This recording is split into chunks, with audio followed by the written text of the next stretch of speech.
नमस्कार, आप देख रहे हैं के भारत न्यूज। मैं हूं आपके साथ पुलकित शुक्ला। दूसरे ग्रहों पर जीवन की तलाश विज्ञान के लिए एक बेहद चुनौती भरा काम रहा है और हो सकता है कि यही काम दूसरे ग्रहों के वैज्ञानिक भी करते हों। अब ऐसे में वो अपने किसी यान द्वारा धरती पर अगर आ जाएं तो हमें शायद कोई आश्चर्य ना हो, क्योंकि लगातार हम भी इसी सब उधेड़-बुन में लगे हुए हैं और लगातार हम भी कभी चंद्रमा पर, कभी मंगल ग्रह पर पहुंच रहे हैं। हमने शनि पर भी एक यान भेज दिया है। अब किसी ना किसी दिन तो मानव भी उन यानों में बैठकर जाने की हिम्मत करेंगे, जैसा कि हमने देखा भी कि स्पेस एक्स के द्वारा कुछ लोगों को अंतरिक्ष में भेजा गया। अब ब्रह्मांड कितना बड़ा है इसकी कल्पना कर पाना भी बड़ा मुश्किल है। बस ये समझ लिया जाए कि इस ब्रह्मांड में हमारी धरती एक रेत के कण के बराबर भी नहीं है। इस धरती से कई गुना बड़े करोड़ों ग्रह हमारे ब्रह्मांड में मौजूद हैं और सबसे बड़ी बात यह है कि हमारे इस ब्रह्मांड में लाखों गैलेक्सियां हैं, यानी गैलेक्सी जिसको हम लोग आकाश गंगा भी कहते हैं। अब हमारी आकाश जो गंगा है ये, जिसमें हमारी धरती भी है, इसको मिल्की वे कहते हैं और हिंदी में इसको क्षीर मार्ग या मंदाकिनी के नाम से भी जाना जाता है। अब पृथ्वी जो है और हमारा सौरमंडल, और इसमें लाखों तारे स्थित हैं। अब वैज्ञानिकों का कहना है कि जब हमारी गैलेक्सी में ही धरती जैसे लाखों ग्रह होंगे तो निश्चित ही उनमें से कुछ पर तो जीवन होगा और वहाँ पर भी मनुष्य और पशु पक्षी जैसे ही प्राणी रहते हों, शायद इसकी भी संभावना हो सकती है। और ये भी हो सकता है कि उनमें से कुछ हमारी सोच से कमज़ोर हों या कुछ हमारी मनुष्य जाति से कई गुना बुद्धिमान और टेक्नोलॉजी से संपन्न हो। लगातार इस पर मूवीज़ बनती रहती हैं, हॉलीवुड से लेके बॉलीवुड तक में। और टेक्नोलॉजी एक ऐसी चीज़ है जिससे तमाम चीज़ें एक की जा सकती हैं और ऐसे जो लोग होते हैं इनको हम लोग एलियन कहते हैं। एलियन का जो अर्थ होता है वो होता है परग्रहवासी या फिर दूसरे ग्रह का निवासी। आपको बता दें कि अमेरिकी वैज्ञानिकों को अंतरिक्ष में किसी बुद्धिमान एलियन सभ्यता के होने के पुख्ता प्रमाण भी मिले हैं। अब आपके मन में प्रश्न होगा कि आखिर इसका सबूत क्या है, तो आपको बता दें कि अमेरिकी वैज्ञानिकों ने अंतरिक्ष में मौजूद किसी बुद्धिमान एलियन सभ्यता यानी इंटेलिजेंट एलियन सिविलाइजेशन द्वारा भेजे गए करोड़ों सिग्नलों को खोजा है और वैज्ञानिकों का ऐसा मानना है कि हमारी टेक्नोलॉजी के अनुसार ये सिग्नल अंतरिक्ष से ही आ रहे हैं। हालांकि जो हमारी वर्तमान टेक्नोलॉजी है वो उन जो सिग्नल्स हैं उनको कितना समझ पाती है और उसको कितना डिकोड कर पाती है, ये तो आने वाला समय बताएगा। अमेरिकी वैज्ञानिकों को जो एलियन सभ्यता द्वारा सिग्नल मिले हैं उन्होंने उसे टेक्नो सिग्नेचर का नाम दिया है। ये एक विशेष प्रकार की रेडियो वेवलेंथ है जो search for extra terrestrial intelligence के जरिए खोजी जा रही है। लॉस एंजलिस स्थित यूनिवर्सिटी ऑफ कैलिफोर्निया के अंतरिक्ष विज्ञानी जीन लुक मॉर्गोट ने कहा है कि हम कई प्रकाश वर्ष दूर मौजूद सभ्यताओं से आ रही रेडियो वेवलेंथ से टेक्नो सिग्नेचर खोजने में सफल हुए हैं।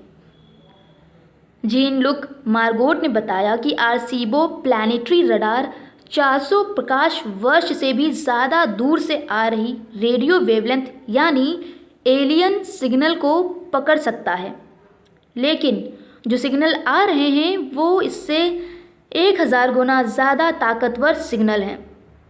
इन्हें सही से कैच करने और इन्हें डिकोड करने के लिए उन्हें ताकतवर टेक्नोलॉजी की ज़रूरत है। उन्हें ये तो पता चल गया कि उनके पास एलियन सभ्यता के सिग्नल आ रहे हैं, लेकिन वो उन्हें अभी डिकोड नहीं कर पा रहे हैं। जीन लुक मार्गोट और उनकी टीम ने वेस्ट वर्जीनिया में स्थित ताकतवर ग्रीन बैंक रेडियो टेलीस्कोप के जरिए करोड़ों सिग्नल कैच किए हैं। ये सिग्नल अंतरिक्ष की गहराइयों से सीधे धरती की ओर आ रहे हैं। सवाल एक ये भी उठता है कि क्या हम इंसानों की तरह एलियंस भी हमको देख सकते हैं? जैसे इंसानों ने कई ग्रह खोजे, क्या एलियन सभ्यताएं भी हमारी धरती और हमको देख रही हैं? जीन लुक मॉर्गोट और उनकी टीम की अगर माने तो अप्रैल 2018 और अप्रैल 2019 में 2 बार 4-4 घंटों के लिए ग्रीन बैंक रेडियो टेलीस्कोप से एलियन सिग्नल पकड़ने की कोशिश की। अब इस स्टडी के दौरान उन्हें हमारी गैलेक्सी में 31 सूरज जैसे तारे मिले। इतना ही नहीं, जीन की टीम को 2.66 करोड़ से ज़्यादा टेक्नो सिग्नेचर भी पकड़ने को मिले और जब गौर से अध्ययन किया गया तो पता चला कि ये टेक्नो सिग्नेचर धरती पर सीधे अंतरिक्ष से आ रहे थे। इन टेक्नो सिग्नेचर्स में वैज्ञानिकों को भुनभुनाहट, घंटियों की बजने जैसी आवाज़ें सुनाई दी। इन आवाज़ों को एंथ्रोपोजेनिक रेडियो नॉइस कहते हैं। इसे साधारण भाषा में रेडियो फ्रीक्वेंसी इंटरफेस भी कहा जाता है। इसी इंटरफेस की मदद से हमारी navigation technology, satellite, mobile phone, aircraft, जहाज की आदि संचार प्रणाली स्थापित होती है। इस समय यह इंटरफेस इतना ज़्यादा है कि इसमें से किसी एक को चुनना बहुत कठिन है। ये एक प्रदूषण की तरह हो गया है। मार्गोट के अनुसार उनका टेलीस्कोप हर घंटे करोड़ों अरबों सिग्नल पकड़ता है, लेकिन RFI की वजह से दिक्कत आती है। इन अरबों सिग्नलों में से कौन सा सिग्नल अंतरिक्ष से आए हैं उन्हें समझना मुश्किल होता है। लेकिन शुक्रवार को इस बात का ही कि हमारी तकनीकी लेकिन शुक्र इस बात का है कि हमारी तकनीक ऑटोमेटिकली 99% सिग्नलों को क्लासीफाई कर देती है, यानी उन्हें ज़रूरत के हिसाब से अलग अलग कर देती है। जब मार्गोट और उनकी टीम ने लगभग 2.66 करोड़ सिग्नलों की गहराई से जांच की तो पता चला कि इनमें से 2.65 करोड़ सिग्नल अंतरिक्ष की गहराइयों से आ रहे हैं, यानी ये एंथ्रोपोजेनिक रेडियो नॉइस है। इसके बाद वैज्ञानिकों ने इस 2.65 करोड़ सिग्नलों का बारीकी से अध्ययन किया तो उसमें पाया कि लगभग 43,020 सिग्नलों के बारे में साइंटिस्ट को पता ही नहीं था, बल्कि सारे सिग्नल्स को उन्होंने सुन रखा था या उनके दस्तावेज पहले से मौजूद थे। अब ये जो अनजान 43,020 सिग्नल्स थे, इनको वापस से वेरीफाई किया गया तो पता चला कि इसमें से लगभग 4539 टेक्नो सिग्नेचर बेहद खास थे। अब मार्गोट और उनकी टीम इन सिग्नेचर्स का बारीकी से अध्ययन कर रही है और ये भी पता लगाने की कोशिश कर रही है कि ये एंथ्रोपोजेनिक सिग्नेचर अंतरिक्ष के किस कोने से आ रहे थे।